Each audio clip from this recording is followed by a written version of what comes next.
प्रश्न क्रमांक 1. महाराष्ट्रातील पेंच राष्ट्रीय उद्यान खालीलपैकी कोठे आहे? ए. नागपूर, बी. भंडारा, सी. अमरावती, डी. चंद्रपूर.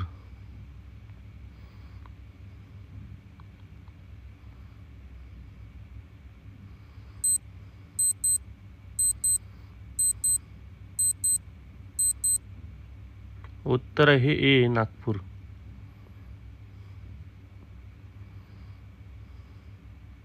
प्रश्न क्रमांक 2. राधानगरी धरण कोणत्या नदीवर बांधण्यात आले आहे? ए. पूर्णा, बी. भीमा, सी. भोगावती, डी. नीरा.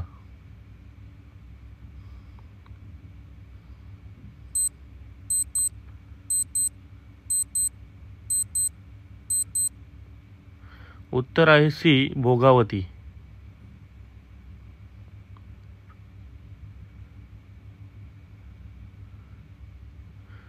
प्रश्न क्रमांक 3. ग्रामगीता हा काव्यसंग्रह कोणी रचला आहे? ए. संत तुकडोजी महाराज, बी. संत गाडगे महाराज, सी. संत तुकाराम महाराज, डी. संत रामदास महाराज.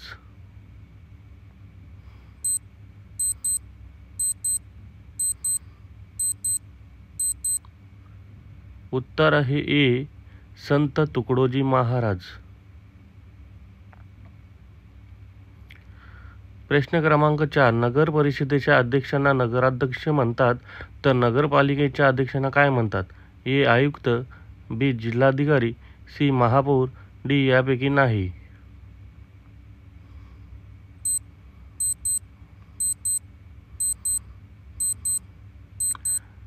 उत्तर आहे सी. महापौर.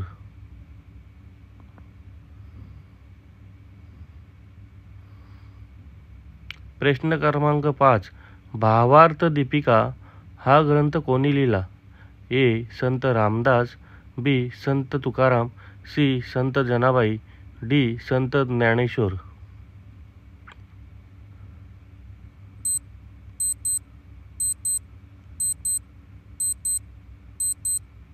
उत्तर आहे डी. संत ज्ञानेश्वर.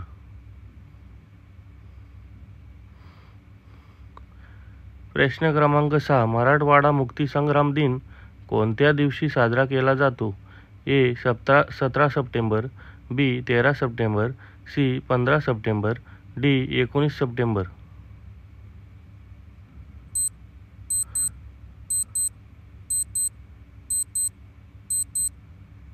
उत्तर आहे ए. 17 सप्टेंबर.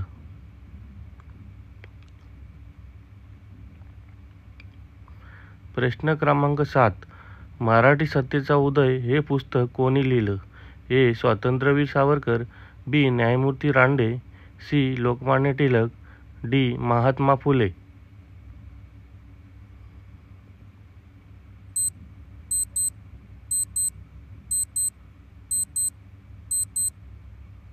उत्तर आहे बी. न्यायमूर्ती रानडे. प्रश्न क्रमांक 8. खालीलपैकी कोणत्या क्षेत्राकरिता नोबेल पारितोषिक दिले जात नाही? ए. साहित्य, बी. शांतता, सी. रसायनशास्त्र, डी. कला.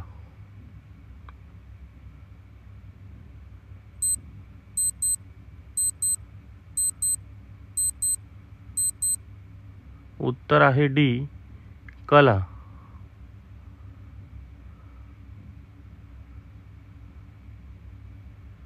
प्रश्न क्रमांक 9. भारतीय राज्यघटनेतील अस्पृश्यता नष्ट करण्यासंबंधी कलम कोणते? ए. कलम 16, बी. कलम 17, सी. कलम 15, डी. कलम 18.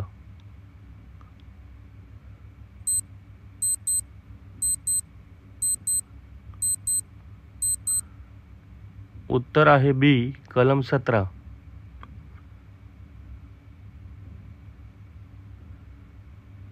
प्रश्न क्रमांक 10.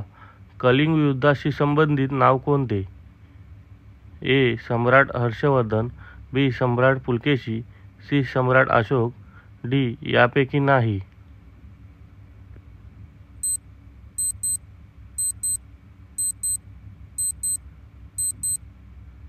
उत्तर आहे सी. सम्राट अशोक. धन्यवाद मित्रांनो. माझ्या चॅनलला सबस्क्राईब जरूर करा.